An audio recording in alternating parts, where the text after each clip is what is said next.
দুনিয়াতে যত অদ্ভুত অদ্ভুত প্রশ্ন সব আপনি মুসা আলাইহিস সালামের মাথা থেকে পাবেন। বিভিন্ন বিষয়ে আল্লাহরে প্রশ্ন করতেন। সাইয়েদনা মুসা আলাইহিস সালাম আল্লাহরে বললেন, আল্লাহ আপনি আমার এমন একটা জিকির শিখাইয়া দেন যে জিকিরটার শব্দ আপনি আর আমি ছাড়া কেউ জানবে না। দিনে রাতে সব সময় এই জিকির আমি করব, আপনারে ডাকবো, কিন্তু শর্ত হলো এই জিকিরটা জানবে শুধু আপনি আর জানবো শুধু আমি। আল্লাহ বললেন, মুসা পড়ো লা ইলাহা ইল্লাল্লাহ। মুসা আলাইহিস সালাম কয়, মাবুদ এটা তো জাতীয় জিকির, সবাই জানে। আমি তো চাইছি এক্সেলেন্ট একটা জিকির, কারো কাছে নাই, শুধু আমি জানবো আর আমি পড়বো।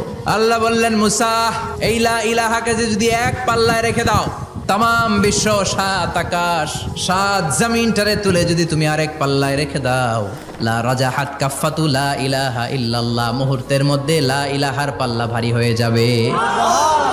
ও মুসা, তুমি যতই এক্সক্লুসিভ জিকির চাও, লা ইলাহার চেয়ে দামি জিকির আমার কাছে নাই।